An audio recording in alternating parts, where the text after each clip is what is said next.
통합사회 미래엔 교과서 108쪽부터 111쪽까지 준법의식과 시민참여. 준법의식을 가져야 하는 이유는 무엇일까? 모든 학교에는 학생들을 보호하고 질서를 유지하기 위한 규칙이 존재한다. 그런데 학생들이 이러한 규칙을 무시하고 위반한다면 어떻게 될까? 규칙을 지키는 학생들이 오히려 손해를 보는 일이 발생하고 학교의 원칙이 무너지게 될 것이다. 법도 마찬가지다. 인권을 보장하기 위한 제도적 장치를 규정해 두었다고 해도 시민들이 이를 지키지 않으면 소용이 없다. 즉, 법을 지키고자 하는 준법의식이 뒷받침되어야 법이 본연의 기능을 발휘할 수 있다.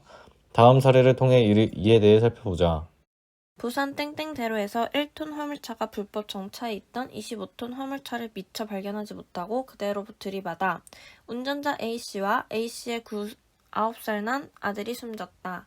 이처럼 도로변에 불법 주정차한 차량이 도로의 흉기가 되고 있다. 불법 주정차는 교통체증은 물론 운전자와 보행자의 시야를 가려 사고를 유발한다. 나만 편하면 된다는 운전자들 때문에 도로가 제 기능을 상실하고 있다.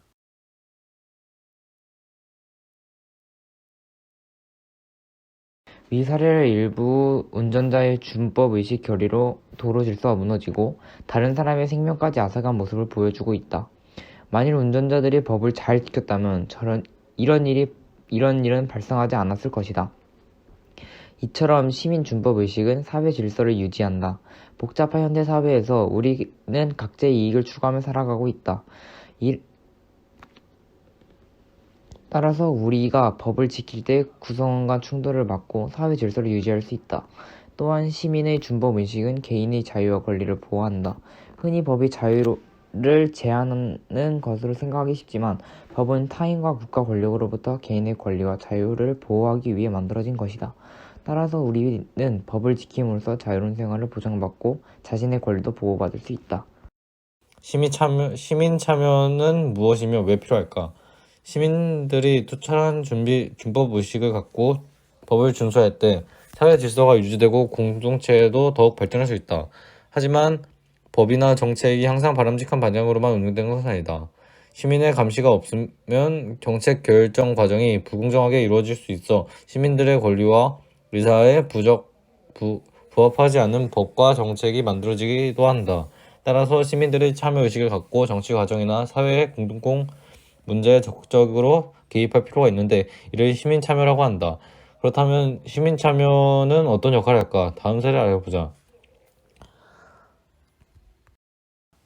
연일 터져 나오는 끔찍한 아동학대 소식에 분노한 시민들이 문제 해결을 직접 팔을 걷어붙이고 나섰다.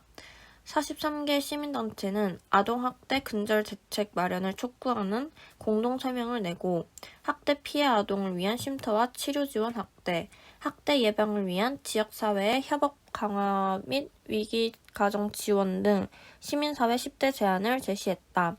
땡땡사회복지사협회는 아동학대 예방을 위한 청원 사이트를 개설, 100만 명 온라인 서명운동을 벌이고 있다.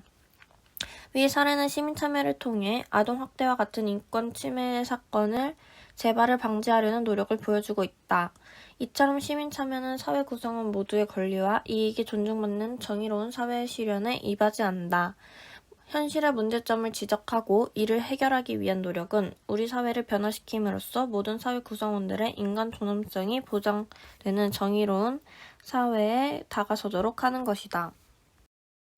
또한 시민참여는 현대사회의 대의민주주의를 보완하는 역할을 한다. 대의민주주의에서는 시민이 선출한 대표자를 통해 간접적으로 주권을 행사하기 때문에 국민의 의사가 잘 반영되지 못할 수 있다. 따라서 시민참여와 같은 직접 민주주의의 요소가 더욱 중요성을 가진다. 이러한 시민참여는 보통 합법적인 방법으로 이루어져야 하지만 법이나 정책이 사회 구성원의 권리를 심각하게 침해하고 정의를 훼손한다면 마지막 방법으로 시민불복종이 전개될 수 있다. 시민불복종이란 정의롭지 못한 법이나 정책을 변혁시켜 공공의 이익을 지키려는 목적에서 양심적으로 행하는 비폭력적 위법 행위를 가리킨다. 하지만 국가의 법이나 정책을 정당한 이유 없이 거부한다면 사회 질서가 무너질 수 있으므로 시민 불복종은 신중하게 이루어져야 한다. 그렇다면 시민 불복종의 정당화 조건은 무엇일까? 먼저 행위의 목적에 정당성이 있어야 하며 비폭력적인 방법을 쓰되 최후의 수단으로 시행되어야 한다. 또한 위법 행위에 대한 처벌을 기꺼이 감수함으로써 기본적으로 법을 존중한다는 사실을 분명히 해야 한다. 이처럼 시민들이 준법 의식을 갖고 법이나 정책과 결정 과정에 적극적으로 참여하려는 노력도 중요하지만 시민 불복종과 같이 바람직하지 못한 정책과 법을 개선하려는 노력도 정의와 인간 존엄성 실현을 위해 필요하다. 1930년 영국은 식민지인 인도에서의 소금 생산을 금지하고 반드시 영국에서 소금을 수입해서 쓰도록 하는 소금법을 만들었다. 소금에 붙는 세금이 너무 비싸 소금을 사 먹지 못하는 상황이 벌어지자 간디는 소금법 폐지를 요구했다. 그러나 이러한 요구는 받아들여지지 않았고 간디는 이에 대한 저항의 표시로 그의 제자 및 지지자와 함께 평화적 행진을 시작하였다. 약 1개월 동안의 행진 끝에 동쪽 해안에 도착한 간디는 바닷물로 소금을 만들기 시작했다. 영국 경찰의 폭력적인 진압으로 약 6만여 명이 투옥되었지만 그들은 소금을 만드는 것을 멈추지 않았다. 결국 영국 정부는 인도에서의 소금 생산을 허용하기에 이르렀다.